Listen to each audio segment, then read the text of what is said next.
আগের ভিডিওতে রেডি হতে হতে বলছিলাম যে আজকে আমি কলেজ স্ট্রিট যাব। রেডি হয়ে বেরিয়ে পড়লাম। স্টেশনে এসে শিয়ালদা পর্যন্ত একটা টিকিট কেটে নিয়েছি। অনেকদিন পর বেলা করে ট্রেনে চাপলাম। অফিসের জন্য তো আমাকে সেই সকাল 7টার ট্রেন ধরতে হয়, আর সেই সময় ট্রেনে তেমন ভিড় হয় না। আজ এমন ট্রেন ভর্তি লোকজন দেখে আমার বেশ ভালো লাগছে। শুকনোমুখে এতটা পথ যাওয়া আমার ঠিক ভালো লাগে না, তাই নিয়েছিলাম একটা দিলখুশ। এই দেখো, রাস্তায় যেতে যেতে কার সঙ্গে দেখা হয়ে গেল। ডানকুনি থেকে শিয়ালদা আসতে ওই 45 মিনিট মতন সময় লাগে। ট্রেন এক ফোঁটাও লেট করেনি, তাই আমি একদম পুরো টাইমে পৌঁছে গেছি। স্টেশন থেকে বেরিয়ে রয়েছে একটা বিশাল বড় মার্কেট, আর সেখানে ফল ফুল শাক সবজি সমস্ত কিছু পাওয়া যায়। একজনকে দেখলাম পাকা বেল নিয়ে বসেছে। আমাদের বাড়িতে সবাই বেল খেতে খুব পছন্দ করে, তাই কয়েকটা বেল নিয়ে নিলাম। আর উল্টো দিকেই ছিল এই ফুলের দোকানটা। গাঁদা ফুলের মালাগুলো দেখে লোভ সামলাতে পারি, যেহেতু কাল বাদ পরশুই সরস্বতী পুজো, তাই সুন্দর সুন্দর দুটো মালা নিয়ে নিলাম। এই দেখো, কথা বলতে বলতে চলে এসেছি কলেজ স্ট্রিটের বইয়ের দোকানে। আর এখানে তো চারিদিকে সরস্বতী পুজো। একটু এগিয়ে দেখি ছোট্ট করে একটা প্যান্ডেল হয়েছে, আর সেখানে রয়েছেন মা সরস্বতী।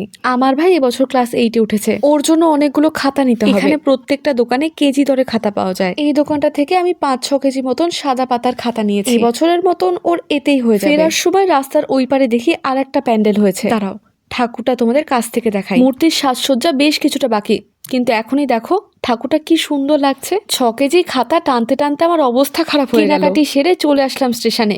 কিছুক্ষণ পরে ট্রেন আছে। আজ তবে আসি, দেখা হচ্ছে পরের ভিডিওতে।